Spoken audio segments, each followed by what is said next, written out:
ቤተሰብ እንዴት ናችሁ? እንዴት አረፈዳችሁ? እንዴት አደራችሁ? እግዚአብሔር ይመስገን በጣም ደህና ነኝ። እንግዲህ እዚህ ጋር እንደምታዩት ቅንብር ነው ቤተሰብ፣ የእውነት መስሏችሁ እንዳትደናበሩ። እኔ ራሴ ተደናባብሬ ከዛ ደግሞ ቅንብር መሆኑን ደርሼበታለሁ ማለት ነው። ብቻ ግን እኔ ያቀናበራችሁ ይመቻችሁ። እንግዲህ ያው ብሩኬ ቅምጥሌ ስትሉት ከልቤ ውስጥ ያለችው ብሏል። ልክ ነው።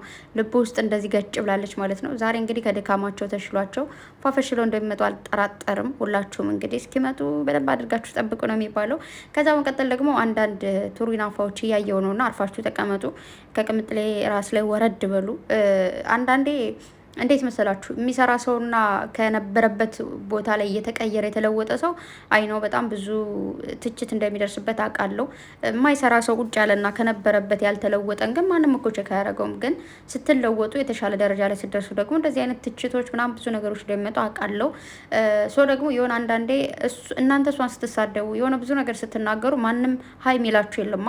እሷ ግን የሆነ መልስ ስትሰጣችሁ ምናምን በዛ ላይ ተነስታችሁ እሪምቧ የምትሉ ሰዎች አላችሁና ሲጀመር ማንንም አልተናገረችም። የተሳደባችሁ የተናገራችሁ ተሳዳቢዎች እኔ ለእናንተ ቦታ የለኝም። ምንም ብትሉኝ ምንም አልሰማችሁም። እኔ ወደፊት እንጂ ሄደ ወደ ኋላ አልመለስም ነው አባባሏ ያለቻችሁ። ከዛ ተሰደብን እንዲህ ያለ እሪምቧ ትላላችሁ ማለት ማንንም አልተሳደበችም። ምንም መልስ እንድሰጣችሁ ካልፈልጋችሁ አትንኳት፣ በቃ አትንኳት። እየነካችኋት እየተናገራችኋት ደግሞ ዝም የማለት ምንም አይነት ግዴታ የለባትም። መናገር ደግሞ መብቷ ነው ማለት ነው። እናንተ አፍ ስላላችሁ ወይ ደግሞ ስልክ ስላላችሁ መፖሰት ስለምትችሉ የፈለጋችሁትን ነገር የፖስታችሁ ነው አይደል? በዛውም በራሷ ገባችሁ? የራሷን ፎቶ ለጥፋችሁ ራሳችሁ እየተሳደባችሁ ነው። እሷ ደግሞ ከሌ ብላ አልጠራችም። ምን ይባላል መሰላችሁ? ያለበት ይበንበት ይባላል። አንዳንዴ የሆነ ነገር ያለበት ሰው ነው ፈስ ያለበት ዝላ አይችልም ይባላል ደግሞ ማለት ነው። የሆነ ነገር የሆነ ሳትጠሩ አቤት የምትሉ ስላላችሁበት ነው። እኔም እንደሆነ ምንም አልመሰለኝም። ያኔ በቃ እንደዚህ የምትሳደቡ ተሳዳቢ ሰዎች ልክ አይደላችሁ ምናምን ብላ ስትናገር ራይት ነው ያልኩት፣ ልክ ነች ነው ያልኩት። ምክንያቱም እኔ ተሳዳቢ ስላልሆንኩኝ ነክቻት ስለማላቅ፣ ነክታችሁ የምታውቁ ራሳችሁን ስለምታውቁት እያንገበገባችሁ ትገኛላችሁ። ተንገብገቡ፣ ምንም ማድረግ አይቻልም። ማንም ሰው የሰው ልጅ ይወለዳል፣ ያድጋል፣ ይለወጣል።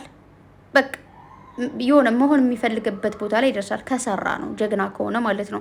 እናንተ ካላችሁበት ናችሁ ደግሞ ለምን ተለወጥሽ? እንደዚህ እዚህ ጋር ነበርሽ በፊት ላይ እንደዚህ እና ልጅቱ አትለወጥ ነው እንዴ? ትናንት የለበስነውን ልብስ እንኳን እኮ ዛሬ አንለብሰው ማለት ልብሱም ይቀየራል አይደለም?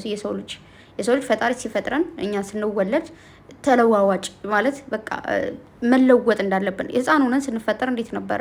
ከዛ እየተለወጠን ጊዜ ከእድገት ከቁመት ከብዙ ነገር ለውጥ አለና ስለዚህ እሱን ነገር እንዳትረሱ ለማለት ነው። በመቀጠል ደግሞ አንዳንድ ሰዎች አፋችሁን ስትከፍቱ የሆነ ለከት ይኑራችሁ። ለምትናገሩት ነገር ለምታደርጉት ነገር ሁሉ የሆነ ስርዓት ያለው ነገር ቢሆን እጅግ በጣም ደስ ይለኛል። ከዛ ውጭ የእውነት አንዳንዴ ግን በጣም ነው የምታስቁ፣ በጣም ነው የምትገርሙኝ።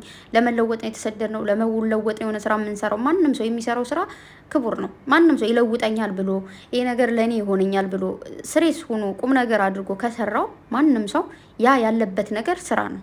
ተግባባን? ስራ ይናቅ። ምንም ነገር ይሁን እነሱ ደግሞ ማንም ሰው ተገዶ ማንንም አይከተልም አይደል? ሁሉም ሰው ወዶ ፈቅዶ ነው እንጂ እኔም ያናደዱኝን ሰዎች ማየት ማልፈልጋቸውን ሰዎች አላይ ከሌ ብዬ ብጠራላችሁ ደስ ይለኛል፣ ግን አልፈልግም። ግን እነዛ ሰዎች መጥፎ ነገር የሚያስተምሩኝን ማየት ማልፈልጋቸውን አይቼ የምናደድባቸው ምናምን ሰዎች አላያቸውም። ለምን አያቸዋለሁ? ለምን በገዛ ስልኬ ጨጓራ በሽታ ገዛለሁ? ተግባባን? ስለዚህ ተው ይህን ያክል ቅልል ባትሉ። ትልልቅ ሰዎች ነን። ህፃን የለም። ጡጦ ምናምን የሚጠባ ልጅ አለ እንደ ዩቱብ የሚከታተል የለም። ስለዚህ ጥሩ ነገር ብናስብ ደስ ይለኛል። ባንችል ደግሞ ምንም ጥሩም ሆነ መጥፎ አለማሰብ ደግሞ ጥሩ ነው። ገባችሁ? ከጥሩም ከመጥፎም ነፃ መሆን መከተል እንችላለን፣ አለመከተል ደግሞ እንችላለን። ምርጫው የራሳችን ነው። ህይወት በእጃችን ነች። የምንፈልጋትን መንገድ ደግሞ የምንከተላት እኛ ነን እና እዛ ነገር ተቆጠቡ። ሌላ ደግሞ በጣም ብዙዎቻችን ነግራችሁን ፈልገው ምናምን መጥፎ ሰዎች መጥፎ ነገር ሲያወሩ የእነሱን ይዛችሁ አጀንዳ አታድርጉ። የእነሱን አጀንዳ ከምታደርጉ የጨረቃዎችን ሸርሸር እያደረጋችሁ ስለ እነሱ ፏ ያለ ነገር እያወራችሁ አጀንዳ ብታደርጉ። ተግባባን? አንዳንድ ሰዎች አጀንዳ ስለሚፈወዱ ነው በጥሩም ሆነ በመጥፎ አጀንዳ እንዲነሳላቸውና የሆነ መፈመስ ይፈልጋሉ።